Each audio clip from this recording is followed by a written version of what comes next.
brought to you by Palvi Agrico. आता शेतीसाठी जे काही लागणार ते घरपोच मिळणार, तेही मोबाईलच्या एका क्लिकवर. या पिंजऱ्याच्या सिनेमात ते मास्तर होता, तशी आता भाजपची अवस्था झाली. ये बंद करने आए थे तवायफों के कोठे, मगर सिक्कों की खनक सुनकर खुद ही मुजरा कर बैठे. ज्यांच्यावर टीका करतात, ज्यांच्यावर भ्रष्टाचाराचे आरोप करतात, त्यांना 2 महिन्यांनी शेजारी आणून बसवतात. म्हणजे हा नालायक आहे असं सांगायचं, मग तो घाबरला की त्याला आणून बाजूला बसवायचं. तुम्ही जरा 10 वेळा विचार करा. सांगलीच्या जनतेला सत्सद विवेक बुद्धी आहे. या शहराने स्वर्गीय वसंतराव दादांचं नेतृत्व पाहिलेलं आहे. असे चुटकीत एका रात्रीत इकडून तिकडे जाणारी लोक जी आहेत, त्यांचा बंदोबस्त करण्यासाठी माझी तुम्हाला विनंती आहे. आणि म्हणून त्यासाठी आपण सर्वांनी ताकदीनं उद्याच्या निवडणुका लढवल्या पाहिजेत. आता राग येईल, पण भाजपची अवस्था, पिंजरा नावाचा एक पिक्चर होता, पिंजरा नावाचा सिनेमा होता. त्या पिंजऱ्याच्या सिनेमात ते मास्तर होता, तशी आता भाजपची अवस्था झाली.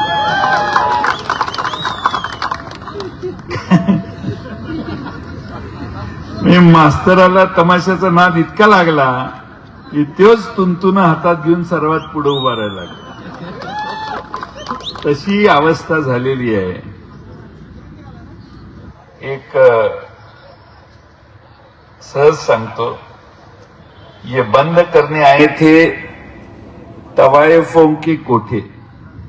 हे सांगायचे की नाही, खाने न दूंगा, खाऊंगा न खाऊंगा, न खाने दूंगा, यासाठी. ये बंद करने आए थे तवायफों के कोठे, मगर सिक्कों की खनक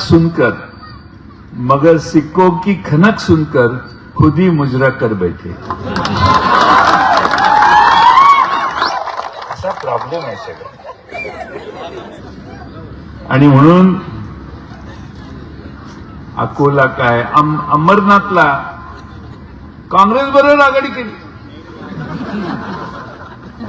की काँग्रेसवाल्यांनी काढून टाकल्यावर काँग्रेसवाले हे सगळे अपक्ष झाले, पण काँग्रेसने हे स्वीकारलेलं नाही. पण यांना कुणाशी सत्तेसाठी आघाडी करायला काही वाटत नाही. आणि म्हणून आपण मतदान कुणाला करायचं, त्याला काही कॅरेक्टर आहे, ज्याला काही नीतिमूल्याची चाड आहे, ज्याला पक्ष बदलण्याची इच्छा आहे, ते कितीही मोठे असोत, कितीही मोठ्या घरातले असोत, तुम्ही सामान्य माणसं उभी केलेली आहेत. आम्ही त्यांच्या मागे तुमची ताकद उभी करा. तुम्ही असं काही अपेक्षा करू नका की समोरचा जे करेल तेच आमचा उमेदवार करेल. आमची साधी माणसं आहेत, सरळ मार्गी माणसं. यावेळी सरळ मार्गी माणसाच्या मागे आपण कृपा करून मागे उभं राहण्याची तुमची नैतिक जबाबदारी आहे.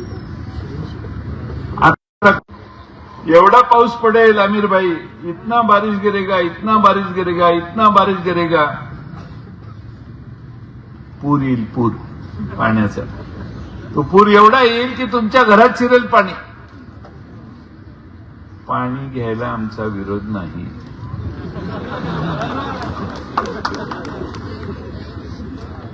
आम्ही उभं नसतं केलं हे पॅनल, तर तुम्हाला पाणी त्यांनी कशाला दिलं असतं. त्यामुळे त्याचं श्रेय आमचंच आहे, हे लक्षात घ्या. आता किती थेंब पडणार, 1 थेंब पडणार, 2 थेंब पडणार, 3 थेंब पडणार का 4 थेंब पडणार, लय टेन्शन मंगू आबानी ह्यांनी दिलं तर 5-6 थेंबावर पण जाईल.